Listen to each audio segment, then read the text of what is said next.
Kabanata 75, sa harap ni Annas at ng hukuman ni Caiphas. Ang kabanatang ito ay batay sa Mateo Kapitulo 26 versikulo 57 hanggang 75, Mateo Kapitulo 27 versikulo 1, Marcos Kapitulo 14 versikulo 53 hanggang 72, Marcos Kapitulo 15 versikulo 1, Lucas Kapitulo 22 versikulo 54 hanggang 71, Juan Kapitulo 18 versikulo 13 hanggang 27.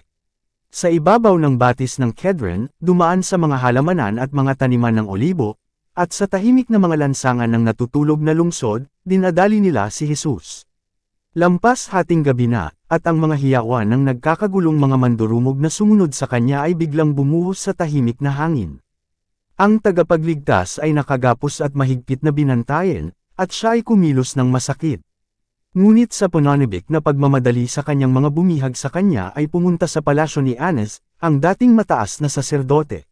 Si Annas ang pinuno ng pamilya ng mga pari na namumuno, at bilang paggalang sa kanyang edad ay kinilala siya ng mga tao bilang mataas na saserdote. Ang kanyang payo ay hinanap at isinagawa bilang tinig ng Diyos. Kailangan muna niyang makita si Jesus na isang bihag sa kapangyarihan ng mga pari. Dapat siyang naruroon sa pagsusuri sa bilanggo, sa takot na ang hindi gaanong karanasan na si Caiphas ay maaaring mabaigo sa pagtiyak ng bagay na kanilang pinagtatrabahuhan. Ang kanyang katalinuhan, puso, at kahusayan ay dapat gamitin sa pagkakataong ito, sapagkat, sa lahat ng mga pangyayari, ang paghatol ni Kristo ay dapat tiyakin. Si Kristo ay formal na lilitisin sa harap ng Sanhedrin, ngunit bago si Annas ay isinailalim siya sa isang paunang paglilitis. Sa ilalim ng pamamahala ng mga Romano ang Sanhedrin ay hindi maaaring ipatupad ang hatol ng kamatayan. Maaari lamang nilang suriin ang isang bilanggo, at maghatol, upang pagtibayin ng mga awtoridad ng Roma. Kaya't kinailangan na magsampa ng mga paratang laban kay Kristo na ituturing na kriminal ng mga Romano. Dapat ding matagpuan ang isang akusasyon na hahatol sa kanya sa mata ng mga Hudyo. Hindi kakaunti sa mga saserdote at mga pinuno ang nahatulan ng turo ni Kristo, at tanging takot sa ekskomunikasyon ang humadlang sa kanila na ipagtapat siya. Naalala ng mga pari ang tanong ni Nicodemo, huhusgahan ba ng ating batas ang sinuman, bago siya marinig, at malaman kung ano ang kanyang ginagawa.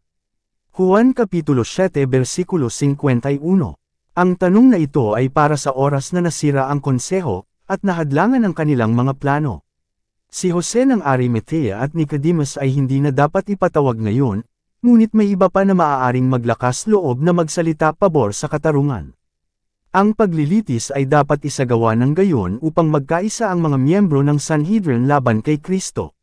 Mayroong dalawang mga paratang na nais ng mga pari na panatilihin. Kung si Jesus ay mapapatunayang isang lapastangan, siya ay hahatulan ng mga Hudyo. Kung mapatunayang nagkasala ng sedisyon, masisiguro nito ang kanyang paghatol ng mga Romano. Ang pangalawang singil ay sinubukan munang itatag ni Annas. Tinanong niya si Jesus tungkol sa kanyang mga disipulo at sa kanyang mga doktrina, umaasang may sasabihin ng bilanggo na magbibigay sa kanya ng material na gagawin. Naisip niyang gumuhit ng ilang pahayag upang patunayan na siya ay naghahangad na magtatag ng isang lihim na lipunan, na may layuning magtayo ng isang bagong kaharian. Pagkatapos ay may hahatid siya ng mga pari sa mga Romano bilang isang manggulo ng kapayapaan at isang lumikha ng paghihimagsik. Binasa ni Kristo ang layunin ng pari bilang isang bukas na aklat. Na parang binabasa ang kaloob-looban ng kanyang nagtatanong, itinanggi niya na mayroong sa pagitan niya at ng kanyang mga tagasunod ng anumang lihim na bigkis ng pagkakaisa, o na tinipon niya sila ng palihim at sa kadiliman upang itago ang kanyang mga plano. Siya ay walang mga lihim tungkol sa kanyang mga layunin o doktrina. Nakipag-usap ako ng hayag sa mundo, sagot niya, ako ay nagturo kailanman sa sinagoga, at sa templo, kung saan laging nagsasaluhan ang mga Hudyo, at sa lihim ay wala akong sinabi. Inihambing ng tagapagligtas ang kanyang sariling paraan ng paggawa sa mga pamamaraan ng mga nag-aakusa sa kanya. Sa loob ng maraming buwan ay hinanap nila siya, nagsusumikap na mahuli siya at dalhin siya sa harap ng isang lihim na hukuman, kung saan maaari nilang makuha sa pamamagitan ng pagsisinungaling kung ano ang imposibleng makuha sa pamamagitan ng patas na paraan. Ngayon ay isinasagawa na nila ang kanilang layunin. Ang pang-aagaw ng isang mandurumog sa hating gabi, ang pangungutya at pang-aabuso bago siya hinatulan, o kahit na inakusahan, ay kanilang paraan ng paggawa, hindi sa kanya. Ang kanilang aksyon ay labag sa batas. Ang kanilang sariling mga tuntunin ay nagpahayag na ang bawat tao ay dapat ituring na walang kasalanan hanggang sa mapatunayang nagkasala. Sa pamamagitan ng kanilang sariling mga tuntunin ang mga pari ay tumayong hinatulan. Bumaling sa kanyang nagtanong, sinabi ni Jesus, "Bakit mo ako tinatanong? Hindi ba't ang mga saserdote at mga pinuno ay nagpadala ng mga especially iya upang bantayan ang kanyang mga galaw, at iulat ang kanyang bawat salita? Hindi ba ang mga ito ay naruroon sa bawat pagtitipon ng mga tao, at dinala sa mga saserdote ang impormasyon ng lahat ng kanyang mga salita at mga gawa? Tanungin mo sila na nakarinig sa akin, kung ano ang sinabi ko sa kanila." Sagot ni Jesus, "Narito, alam nila ang sinabi ko." Natahimik si Annas sa desisyon ng sagot. Dahil sa takot na may sasabihin si Kristo tungkol sa kanyang pagkilos na mas gusto niyang itago, wala na siyang sinabi pa sa kanya sa oras na ito. Ang isa sa kanyang mga opisyal, na puno ng galit nang makita niyang tumahimik si Annas, ay sinampal si Jesus sa mukha, na nagsasabi, "Gayon ba ang sagot mo sa mataas na saserdote?" Mahinahong sumagot si Kristo, "Kung ako ay nagsalita ng masama, sumaksi ka sa kasamaan, ngunit kung mabuti, bakit mo ako sinaktan?" Hindi siya nagsalita ng maalab na mga salita ng paghihiganti. Ang kanyang mahinahong sagot ay nagmula sa isang pusong walang kasalanan, matyaga, at banayad, na hindi magagalit. Si Kristo ay nagdusa ng husto sa ilalim ng pang-aabuso at insulto. Sa mga kamay ng mga nilalang na kanyang nilikha, at kung kanino siya ay gumagawa ng isang walang hanggang sakripisyo, tinanggap niya ang bawat kasuklam-suklam. At nagdusa siya ayon sa kasakdalan ng kanyang kabanalan at ng kanyang pagkamuhi sa kasalanan. Ang pagliliti sa kanya ng mga taong kumilos bilang mga halimaw ay para sa kanya ay isang walang hanggang sakripisyo. Ang mapalibutan ng mga tao sa ilalim ng kontrol ni Satanas ay nag-aalsa sa kanya. At alam niya na sa isang sandali, sa pamamagitan ng pagkislap ng kanyang banal na kapangyarihan, nilalagay niya sa alabok ang kanyang malupit na mga nagpapahirap. Dahil dito, mas mahirap tiisin ang pagsubok.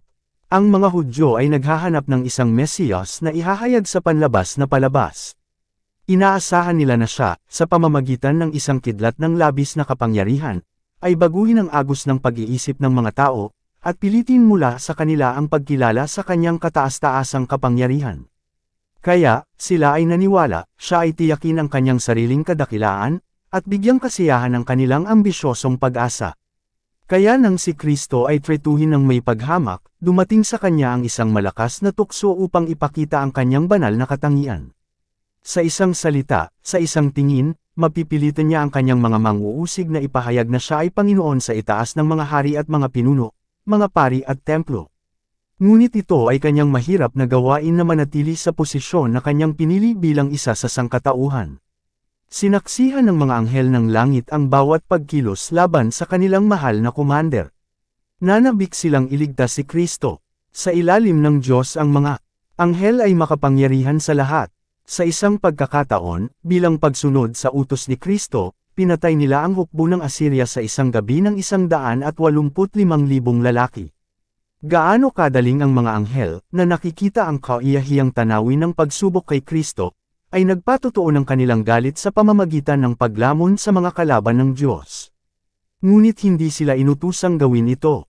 Siya na maaaring ipahamak ang kanyang mga kaaway sa kamatayan ay nagbata ng kanilang kalupitan.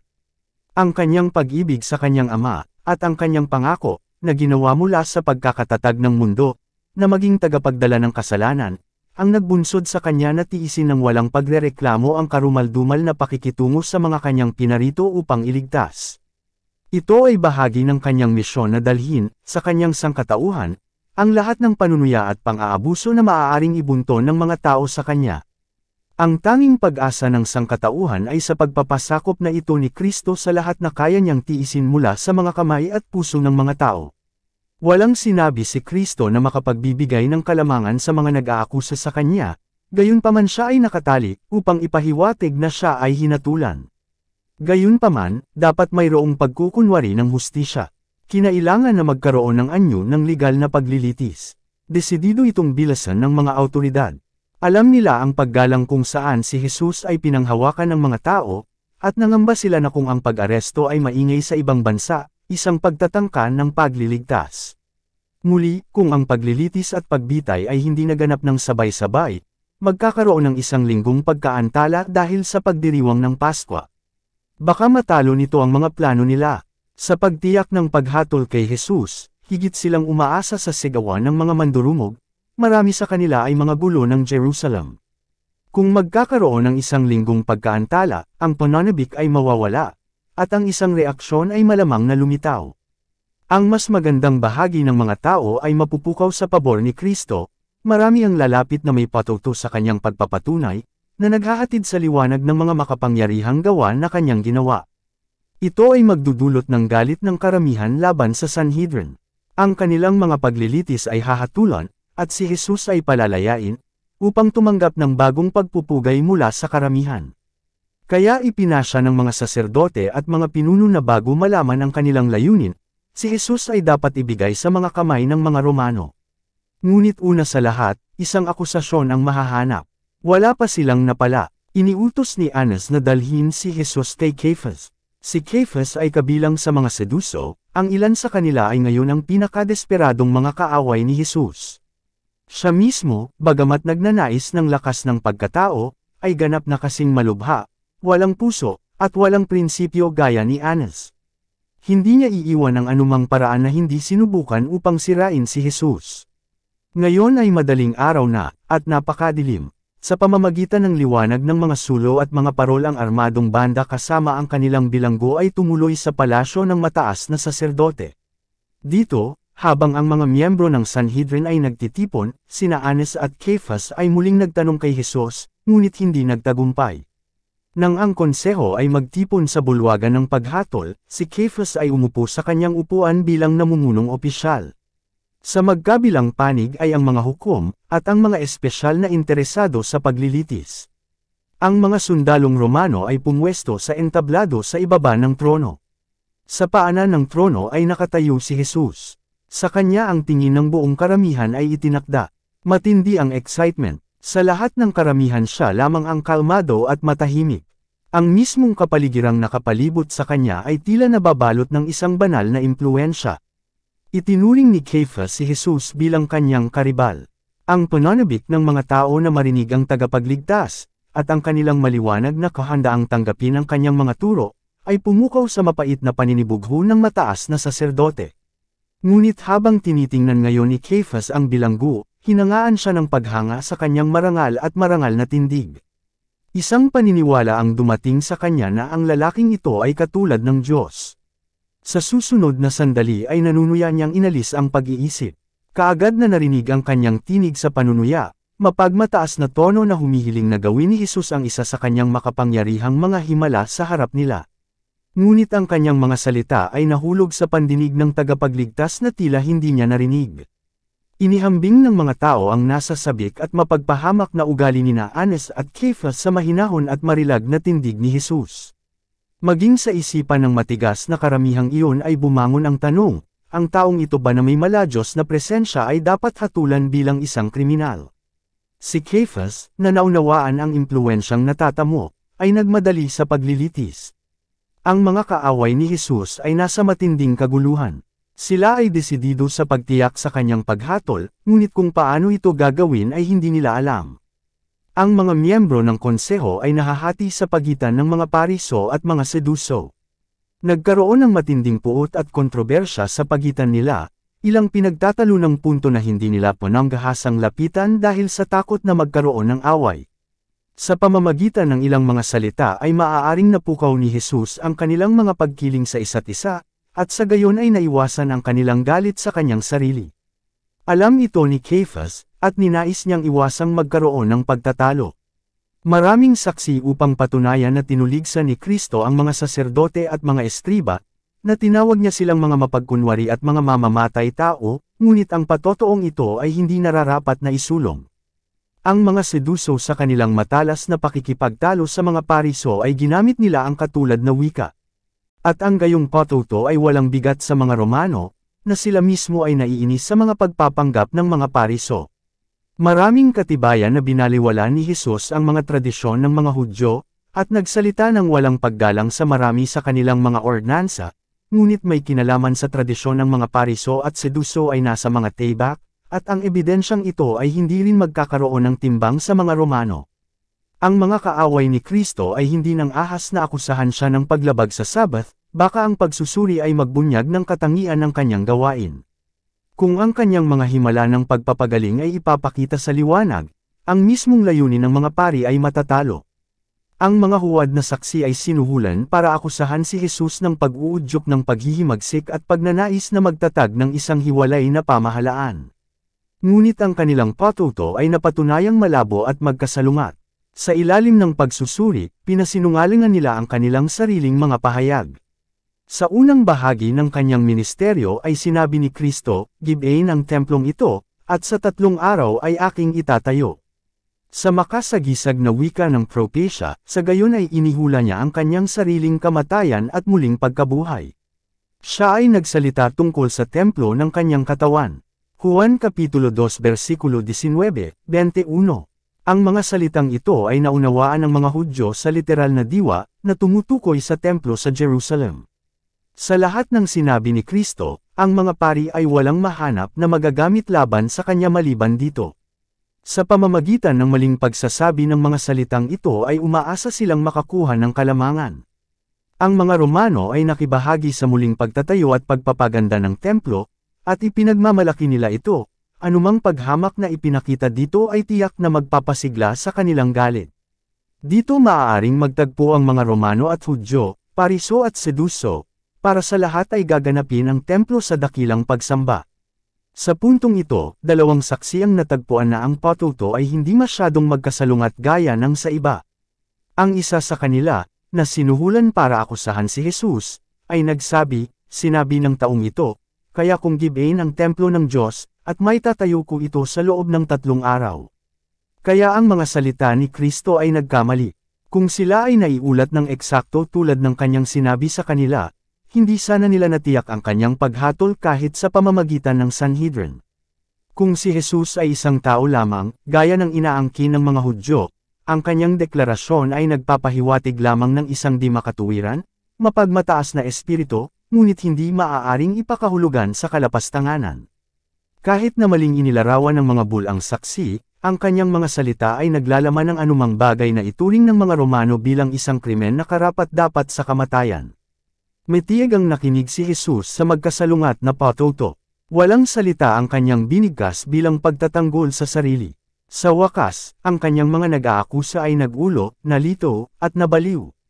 Walang pag-usad ang paglilitis, tila mabibigo ang kanilang mga balak. Si Cephas ay desperado. Isang huling paraan ang nanatili, dapat pilitin si Kristo na hatulan ang kanyang sarili. Ang mataas na saserdote ay nagsimula sa luklukan ng paghatol, ang kanyang mukha ay nabaluktot sa pagsinta, ang kanyang tinig at kilos ay malinaw na nagpapahiwatig na kung nasa kanyang kapangyarihan ay hahampasin niya ang bilanggo na nasa harapan niya. "Wala ka bang sinasagot?" Bulalas niya, "Ano ang sinasaksihan ng mga ito laban sa iyo?" Nanahimik si Jesus. Siya ay inapi, at siya ay napigati, gayon may hindi niya ibinuka ang kanyang bibig, siya'y dinadala na parang kordero sa patayan, at gaya ng isang tupa sa harap ng kanyang mga manggugupit na pipi, gayon hindi niya ibinubuka ang kanyang bibig. Isaias Kapitulo 53 versikulo 7. Sa wakas, si Cephas, na itinaas ang kanyang kanang kamay patungo sa langit, ay nagsalita kay Jesus sa anyo ng isang time-time na panunumpa, "Isinasamo ko sa iyo sa pamamagitan ng buhay na Diyos, na iyong sabihin sa amin kung ikaw ang Kristo, ang anak ng Diyos." Sa panawagang ito ay hindi maaaring manahimik si Kristo. May panahon para tumahimik, at may panahon para magsalita. Hindi siya nagsalita hanggang sa direktang nagtanong. Alam niya na ang pagsagot ngayon ay tiyak ang kanyang kamatayan. Ngunit ang panawagan ay ginawa ng pinakamataas na kinikilalang awtoridad ng bansa, at sa pangalan ng kataas-taasan. Hindi magkukulang si Kristo na magpakita ng wastong paggalang sa batas. Higit pa rito, ang kanyang sariling kaugnayan sa Ama ay pinag-uusapan. Dapat niyang malinaw na ipahayag ang kanyang katangian at misyon. Sinabi ni Jesus sa kanyang mga disipulo, "Ang sinumang kumikilala sa akin sa harap ng mga tao, siya rin ay kikilalanin ko sa harap ng aking Ama na nasa langit." Mateo Kapitulo 10 versikulo 32. Ngayon sa pamamagitan ng kanyang sariling halimbawa ay inulit niya ang aralin. Bawat tenga ay nakatungo upang makinig, at bawat mata ay nakatutok sa kanyang mukha habang siya ay sumagot, "Sinabi mo." Isang makalangit na liwanag ang tila nagpapaliwanag sa kanyang maputlang mukha habang idinagdag niya, "Gayunman sinasabi ko sa inyo, mula ngayon ay makikita ninyo ang anak ng tao na nakaupo sa kanan ng kapangyarihan, at dumarating na nasa mga alapaap ng langit." Sa isang sandali ang pagka-Diyos ni Kristo ay kumislap sa kanyang anyo ng sangkatauhan. Ang mataas na saserdote ay pumiyok sa harap ng matalim na mga mata ng tagapagligtas. Ang tingin na iyon ay tila nabasa ang kanyang mga nakatagong kaisipan, at nag-alab sa kanyang puso. Kailanman sa kabilang buhay ay hindi niya nakalimutan ang mapanuksong sulyap na iyon ng inuusig na anak ng Diyos. Pagkatapos nito, sabi ni Jesus, ay makikita ninyo ang anak ng tao na nakaupo sa kanan ng kapangyarihan, at dumarating na nasa mga alapaap ng langit. Sa mga salitang ito ay ipinakita ni Kristo ang kabaligtaran ng eksenang nagaganap noon. Siya, ang Panginoon ng buhay at kaluwalhatian, ay uupo sa kanan ng Diyos. Siya ang magiging hukom ng buong lupa, at mula sa kanyang pasya ay walang apela. Pagkatapos ang bawat lihim na bagay ay ilalagay sa liwanag ng mukha ng Diyos, at ang paghatol ay ipapasa sa bawat tao ayon sa kanyang mga gawa. Ang mga salita ni Kristo ay bumulaga sa mataas na saserdote. Ang pag-iisip na magkakaroon ng muling pagkabuhay ng mga patay, kapag ang lahat ay tatayo sa hukuman ng Diyos, upang gantimpalaan ayon sa kanilang mga gawa, ay isang pag-iisip ng kakilakilabot kay Cephas. Ayaw niyang maniwala na sa hinaharap ay tatanggap siya ng sentensya ayon sa kanyang mga gawa. Doon ay sumugod sa kanyang isip bilang isang panorama ang mga eksena ng huling paghatol. Sa isang saglit ay nakita niya ang nakakatakot na tanawin ng mga libingan na isinusuko ang kanilang mga patay, na ang mga lihim na inaasam niyang itatago magpakailanman. Sa isang sandali ay naramdaman niyang parang nakatayo sa harapan ng walang hanggang hukom, na ang mata, na nakikita ang lahat ng bagay, ay binabasa ang kanyang kaluluwa, na naghahatid sa liwanag ng mga misteryo na dapat ay nakatago kasama ng mga patay. Ang eksena ay lumipas mula sa pangitain ng pari. Ang mga salita ni Kristo ay pinutol siya, ang seduso, sa mabilis. Itinanggi ni Cephas ang doktrina ng muling pagkabuhay, paghatol, at buhay sa hinaharap. Ngayon siya ay baliw ng satanak na galit. Ang taong ito ba, na isang bilanggo bago niya, ay upang salakayin ang kanyang pinakamamahal na mga teorya. Pinunit ang kanyang damit, upang makita ng mga tao ang kanyang nagkukunwaring kakilakilabot, hiniling niya na ng walang karagdagang paunang mga paunang pasimula ay hatulan ang bilanggo dahil sa kalapastanganan. Ano pa ang kailangan natin ng mga saksi? Sabi niya, narito, ngayon ay narinig ninyo ang kanyang pamumusong. Ano sa tingin mo? At hinatulan nilang lahat siya. Ang pananalig na may halong pagsinta ay umakay kay Cephas na gawin ang ginawa niya. Siya ay galit na galit sa kanyang sarili dahil sa paniniwala sa mga salita ni Kristo, at sa halip na punitin ang kanyang puso sa ilalim ng malalim na kahulugan ng katotohanan, at aminin na si Jesus ay ang Mesiyas, hinapak niya ang kanyang mga kasuotang pari bilang determinadong pagtutol. Ang pagkilos na ito ay lubhang makabuluhan. Hindi na pagtanto ni Cephas ang kahulugan nito. Sa gawaing ito, na ginawa upang maimpluwensyahan ang mga hukom at matiyak ang paghatol ni Kristo, hinatulan ng mataas na saserdote ang kanyang sarili. Sa pamamagitan ng batas ng Diyos siya ay hindi naging kwalipikado para sa pagkasaserdote. Siya ay binibigkas sa kanyang sarili ang hatol ng kamatayan. Ang isang mataas na saserdote ay hindi dapat punitin ang kanyang mga kasuotan. Sa pamamagitan ng Levitical law, ito ay ipinagbabawal sa ilalim ng hatol ng kamatayan. Sa anumang pagkakataon, ay pinunit ng pari ang kanyang damit. Nakaugalian ng mga Hudyo na ang mga kasuotan ay napupunit kapag namatay ang mga kaibigan, ngunit ang kaugaliang ito ay hindi dapat sundin ng mga pari. Ang malinaw na utos ay ibinigay ni Kristo kay Moises tungkol dito. Levitico Kapitulo 10 versikulo 6. Lahat ng isinusuot ng pari ay buo at walang donges. Sa pamamagitan ng magagandang opisyal na kasuotan ay kinakatawan ang katangian ng dakilang antitype, si Jesu Kristo. Walang iba kundi ang pagiging perpekto, sa pananamit at ugali, sa salita at espiritu, ang maaaring katanggap-tanggap sa Diyos. Siya ay banal, at ang kanyang kaluwalhatian at pagiging perpekto ay dapat nakatawanin ng paglilingkod sa lupa. Walang anuman kundi ang pagiging perpekto ang maaaring wastong kumatawan sa kabanalan ng makalangit na paglilingkod. Maaaring mapunit ng may hangganang tao ang kanyang sariling puso sa pamamagitan ng pagpapakita ng nagsisisi at mapagpakumbabang espiritu. Malalaman ng Diyos na ito, ngunit hindi dapat umupa sa mga damit ng saserdote, sapagkat ito ay makakasira sa representasyon ng makalangit na mga bagay. Ang mataas na saserdote na nang-ahas na magpakita sa banal na katungkulan, at nakikibahagi sa paglilingkod sa santuaryo, na may punit na balabal, ay itinuring na humiwalay sa Diyos. Sa pamamagitan ng pagpunit ng kanyang damit ay pinutol niya ang kanyang sarili mula sa pagiging isang kinatawan ng karakter. Hindi na siya tinanggap ng Diyos bilang isang pari na nangangasiwa. Ang pagkilos na ito, gaya ng ipinakita ni Caiaphas, ay nagpakita ng pagnanasa ng tao, ng di kasakdalan ng tao. Sa pamamagitan ng pagpunit ng kanyang mga kasuotan, ginawang walang bisa ni Caiaphas ang batas ng Diyos, upang sundin ang tradisyon ng mga tao. Ang batas na gawa ng tao ay nagsasaad na sa kaso ng kalapastanganan ay maaaring punitin ng isang pari ang kanyang mga kasuotan sa takot sa kasalanan, at maging walang kasalanan. Kaya ang batas ng Diyos ay ginawang walang bisa sa pamamagitan ng mga batas ng tao. Bawat kilos ng mataas na saserdote ay binabantayan ng may interes ng mga tao, at inisip ni Caiaphas na may bisa upang ipakita ang kanyang kabanalan. Ngunit sa gawain ito, na idinisenyo bilang isang akusasyon laban kay Kristo, sinisiraan niya ang isa na sinabi ng Diyos, ang aking pangalan ay nasa kanya. Exodo Kapitulo 23 versikulo 21. Siya mismo ang gumagawa ng kalapastanganan. Nakatayo sa ilalim ng paghatol ng Diyos, binigkas niya ang hatol kay Kristo bilang isang lapastangan. Nang punitin ni Caiaphas ang kanyang kasuotan, ang kanyang ginawa ay mahalaga sa lugar na sasakupan ng bansang Hudyo bilang isang bansa pagkatapos noon sa Diyos. Ang dating pinapabor na bayan ng Diyos ay naghihiwalay sa kanilang sarili mula sa Kanya, at mabilis na naging isang bayang itinatakwil ni Jehovah. Nang si Kristo sa krus ay sumigaw, naganap na, Juan Kapitulo 19 versikulo 30, at ang tabing ng templo ay nahati sa dalawa, ipinahayag ng banal na tagabantay na tinanggihan siya ng mga Hudyo na siyang anti-type ng lahat ng kanilang uri, ang sangkap ng lahat ng kanilang mga anino. Ang Israel ay hiwalay sa Diyos. Mabuting punitin ni Caiaphas ang kanyang opisyal na kasuotan, na nangangahulugan na siya ay nag-aangkin na isang kinatawan ng dakilang mataas na saserdote, sapagkat wala na silang anumang kahulugan para sa kanya o para sa mga tao.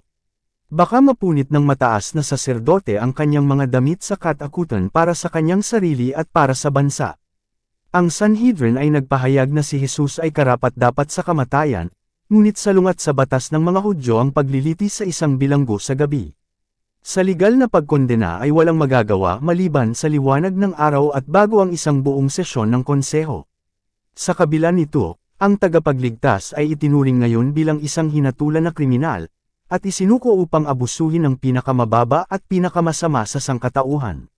Napapaligiran ng palasyo ng mataas na saserdote ang isang bukas na korte kung saan nagtipon ang mga kawal at ang karamihan.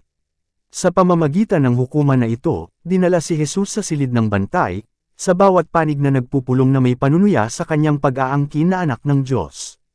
Ang kanyang sariling mga salita, nakaupo sa kanang kamay ng kapangyarihan, at, dumating sa mga alapaap ng langit, ay paulit-ulit na inulit. Habang nasa silid ng bantay, naghihintay sa kanyang legal na paglilitis, hindi siya naprotektahan. Nakita ng mangmang na mga tao ang kalupitan kung saan siya tinatrato sa harap ng konseho, at mula rito ay kumuha sila ng pahintulot na ipakita ang lahat ng mga elemento ng Satanas ng kanilang kalikasan. Ang napakamaharlika at maladyos na tindig ni Kristo ang nagtulak sa kanila sa pagkabaliw. Ang kanyang kaamuan, ang kanyang kawalang kasalanan, ang kanyang marangal na pagtitiis, ay pinuspos sila ng puot na ipinanganak ni Satanas. Niyurakan ang awa at hustisya. Kailanman ay hindi pinakitunguhan ng mga kriminal sa paraang hindi makatao gaya ng ginawa ng anak ng Diyos. Ngunit ang isang mas matinding dalamhati ay pamunit sa puso ni Jesus, ang suntok na nagdulot ng pinakamalalim na sakit na hindi kayang gawin ng kamay ng kaaway. Habang siya ay sumasailalim sa panunuya ng isang pagsusuri sa harap ni Caiaphas, si Kristo ay ipinagkait ng isa sa kanyang sariling mga alagad. Matapos iwanan ang kanilang guro sa hardin, dalawa sa mga alagad ang naglakas loob na sundan, sa di kalayuan, ang mandurumog na namamahala kay Jesus. Ang mga disipulong ito ay sina Pedro at Juan. Kinilala ng mga pari si Juan bilang isang kilalang alagad ni Jesus, at pinapasok siya sa bulwagan, umaasa na habang nasaksihan niya ang kahihiyan ng kanyang pinuno, hahamakin niya ang ideya na ang gayong tao ay anak ng Diyos. Si Juan ay nagsalita pabor kay Pedro, at nagkaroon din ng pasukan para sa kanya. Sa hukuman ay nagningas ang apoy, dahil ito ang pinakamalamig na oras ng gabi bago magbukang liwayway. Isang pulutong ang naglapana sa apoy, at si Pedro ay may pangahas na pumalit sa kanila. Ayaw niyang kilalanin bilang alagad ni Jesus. Sa pamamagitan ng walang ingat na pakikisalamuha sa karamihan, umaasa siyang madala siya sa isa sa mga nagdala kay Jesus sa bulwagan. Ngunit nang sumiklab ang liwanag sa mukha ni Pedro, ang babaeng nagbabantay sa pinto ay sumilip sa kanya. Napansin niya na pumasok siya kasama si Juan, nakita niya ang kalungkutan sa mukha nito, at naisip niya na baka isa itong disipulo ni Jesus. Isa siya sa mga lingkod ng sambahayan ni Caiaphas, at gustong malaman. Sinabi niya kay Pedro, hindi ba isa ka rin sa mga alagad ng taong ito? Si Pedro ay nagulat at nalito. Ang mga mata ng kumpanya ay agad na tumitig sa kanya. Nagkunwari siyang hindi niya naiintindihan, ngunit, siya ay mapilit, at sinabi sa mga nasa paligid niya na ang taong ito ay kasama ni Jesus. Napilitan si Pedro na sumagot, at galit na nagsabi, "Babae, hindi ko siya kilala." Ito ang unang pagtanggi, at kaagad tumilaok ang manok. "O Pedro, agad na nahihiya sa iyong guro. Sa lalong madaling panahon upang tanggihan ang iyong Panginoon." Ang alagad na si Juan, sa pagpasok sa bulwagan ng paghuhukom, ay hindi sinubukang itago ang katotohanan na siya ay isang tagasunod ni Jesus. Hindi siya nakisalamuha sa magaspang na grupo na nanlalait sa kanyang guro. Hindi siya tinanong, dahil hindi siya nag-isip ng isang huwad na karakter, at sa gayo'y inilalagay ang kanyang sarili na mananagot sa hinala. Naghanap siya ng isang retiradong sulok na ligtas mula sa paunawa ng mga mandurumog, ngunit malapit kay Jesus hanggat maaari para sa kanya. Dito niya nakikita at naririnig ang lahat ng naganap sa pagsubok ng kanyang Panginoon. Hindi idinisenyo ni Pedro na malaman ang tunay niyang pagkatao. Sa pag-aakala ng isang hangin ng kawalang interes ay inilagay niya ang kanyang sarili sa lupa ng kaaway, at siya ay naging isang madaling biktima ng tukso. Kung siya ay tinawag upang ipaglaban ang kanyang guro, siya ay magiging isang matapang na kawal, ngunit kapag ang daliri ng panunuya ay nakatutok sa kanya, siya ay pinatunayan ang kanyang sarili ay isang duwag. Marami sa mga hindi umiiwas sa aktibong pakikidigma para sa kanilang Panginoon ay hinihimok ng panunuya upang tanggihan ang kanilang pananampalataya. Sa pakikasama sa mga dapat nilang iwasan, inilalagay nila ang kanilang sarili sa daan ng tukso. Inaanyayahan nila ang kaaway na tuksuhin sila, at inaakay na sabihin at gawin ang bagay na sa ilalim ng ibang mga pangyayari ay hindi sila kailanman nagkasala. Ang disipulo ni Kristo na sa ating panahon ay nagkukunwari ng kanyang pananampalataya sa pamamagitan ng pangamba sa pagdurusa o panunuya ay itinatanggi ang kanyang Panginoon tulad ng ginawa ni Pedro sa bulwagan ng paghuhukom. Sinubukan ni Pedro na magpakita ng walang interes sa pagsubok ng kanyang guro, ngunit ang kanyang puso ay nadurog ng kalungkutan nang marinig niya ang malupit na panunuya, at nakita ang pang-aabuso na kanyang dinaranas. Higit pa rito, nagulat siya at nagalit na dapat ipahiya ni Jesus ang kanyang sarili at ang kanyang mga tagasunod sa pamamagitan ng pagpapasakop sa gayong pagtrato. Upang maitago ang kanyang tunay na damdamin, sinikap niyang sumama sa mga umuusig kay Jesus sa kanilang hindi napapanahong mga pagbibiro. Ngunit ang kanyang hitsura ay hindi natural. Siya ay kumikilos ng isang kasinungalingan, at habang naghahangad na makipag-usap ng walang pakialam ay hindi niya napigilan ang mga pagpapahayag ng galit sa pang-aabuso na ibinuntan sa kanyang guro. Natawagan siya ng atensyon sa ikalawang pagkakataon, at muli siyang kinasuhan ng pagiging tagasunod ni Jesus. Siya ngayon ay nagpahayag ng may panunumpa, "Hindi ko kilala ang tao." Isa pang pagkakataon ang ibinigay sa kanya. Lumipas ang isang oras, nang ang isa sa mga alipin ng mataas na saserdote, na malapit na kamag-anak ng taong pinutol ni Pedro ang tainga, ay nagtanong sa kanya, "Hindi ba kita nakitang kasama niya sa halamanan? Tunay na isa ka sa kanila, sapagkat ikaw ay Galilean, at ang iyong pananalita ay sumasang-ayon doon." Dahil dito ay nagngangalit si Pedro. Ang mga alagad ni Jesus ay kilala sa kadalisayan ng kanilang wika, at upang lubos na linlangin ang kanyang mga nagtatanong, at bigyang katwiran ang kanyang inaakala na pagkatao, tinanggihan ngayon ni Pedro ang kanyang guro sa pamamagitan ng pagmumura at pagmumura. Muling tumilaok ang manok, narinig ito noon ni Pedro, at naalala niya ang mga salita ni Jesus. Bago tumilaok ang manok ng 2 beses, ikakaila mo akong 3 beses. Marcos Kapitulo 14 versikulo 30. Habang sariwa pa sa mga labi ni Pedro ang mapanghamak na mga panunumpa, at ang matinis na pagtilaok ng manok ay umaalingaw-ngaw pa rin sa kanyang mga tainga, ang tagapagligtas ay tumalikod sa mga nakasimangot na mga hukom, at tumingin ng buong buo sa kanyang kaawa-awang disipulo. Kasabay nito ang mga mata ni Pedro ay naakit sa kanyang guro. Sa maamo niyang mukha ay nabasa niya ang matinding awa at kalungkutan, ngunit walang galit doon. Ang paningin ng mapotla, nagdurusa na mukha, ang nanginginig na mga labi, ang hitsura ng habag at pagpapatawad, ay tumusok sa kanyang puso na parang palaso. Napukaw ang konsensya, aktibo ang memorya. Naalala ni Pedro ang kanyang pangako ng ilang maikling oras bago siya sasama sa kanyang Panginoon sa bilangguan at sa kamatayan.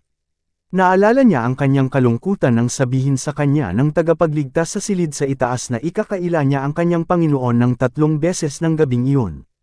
Kamakailan lamang ay ipinahayag ni Pedro na hindi niya kilala si Jesus, ngunit ngayon ay napagtanto niya ng may mapait na kalungkutan kung gaano siya kakilala ng kanyang Panginoon, at kung gaano katumpak na nabasa niya ang kanyang puso, na ang kasinungalingan ay hindi alam kahit sa kanyang sarili.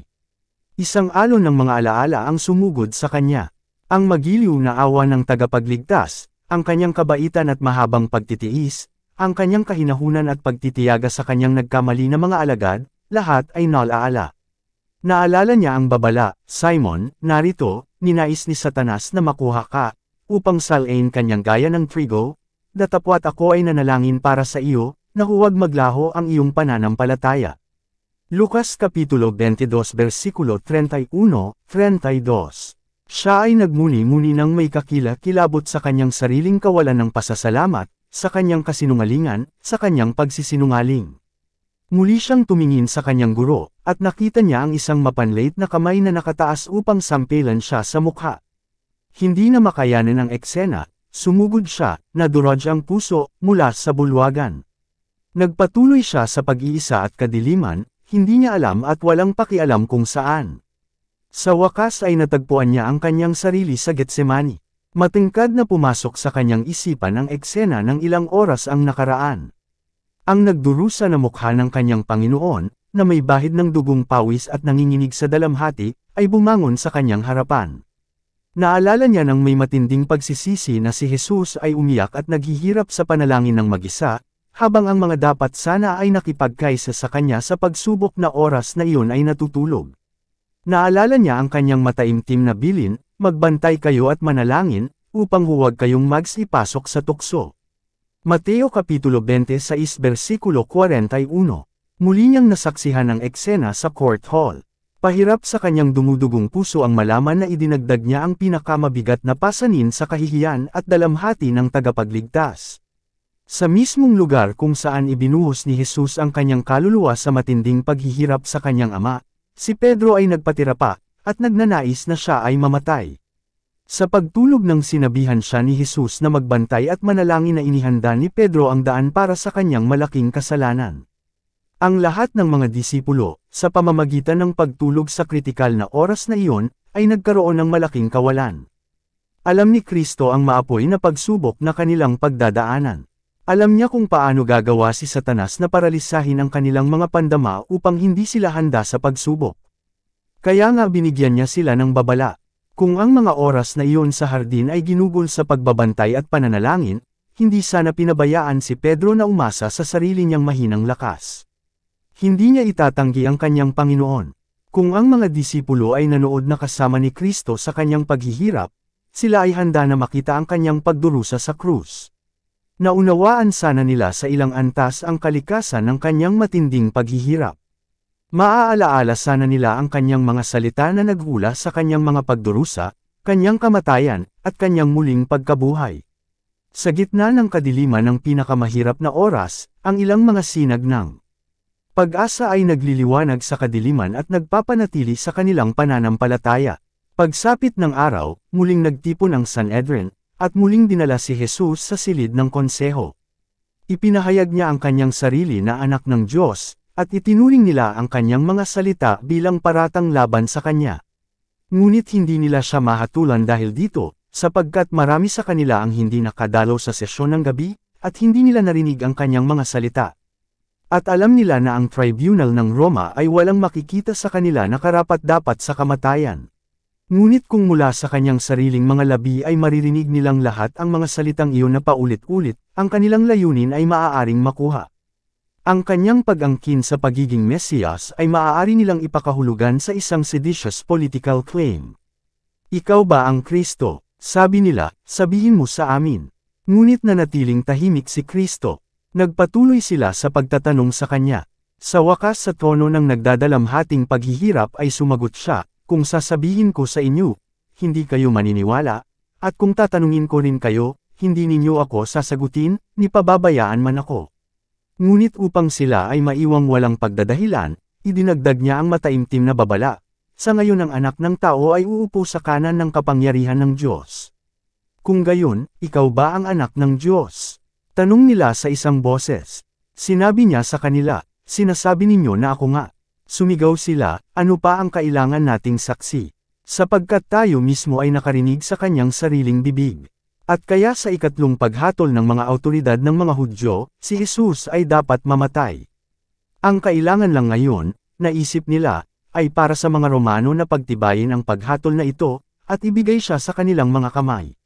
Pagkatapos ay dumating ang ikatlong eksena ng pang-aabuso at pangungutya, mas masahol pa kaysa sa natanggap mula sa mangmang na rabble. Sa mismong presensya ng mga pari at mga pinuno, at sa kanilang pagpayag, ito ay naganap. Ang bawat damdamin ng pakikiramay o sangkatauhan ay nawala sa kanilang mga puso.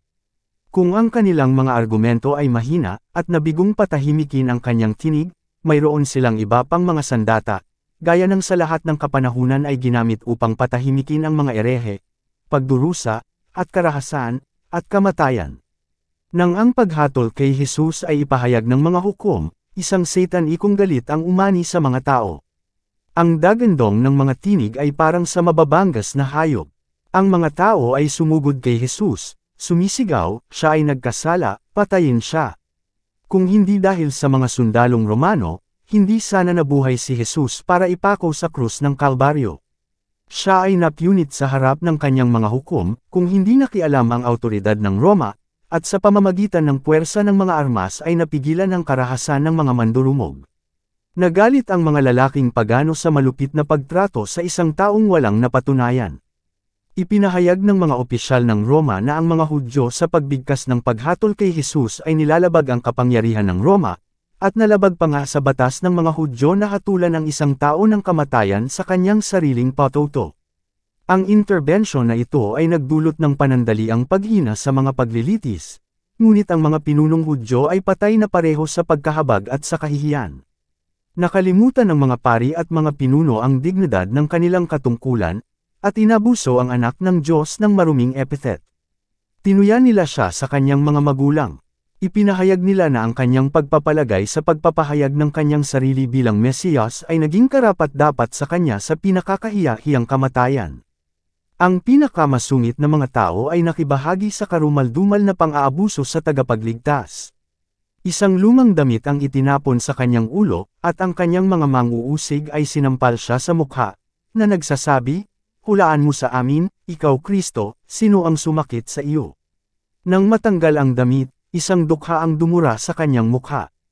Matapat na itinala ng mga anghel ng Diyos ang bawat mapang insultong tingin, salita, at kilos laban sa kanilang minamahal na komandante. Isang araw, ang mga hamak na tao na nanunuya at dumura sa kalmado, maputlang mukha ni Kristo ay titingnan ito sa kanyang kaluwalhatian, na nagniningning na mas maliwanag kaysa sa araw. Dito nagtatapos ang Kabanata 75. Para updated ka sa susunod na kabanata, ay huwag kalimutang mag-subscribe, mag-follow at mag-share sa ating channel Renilab TV. Maraming salamat po.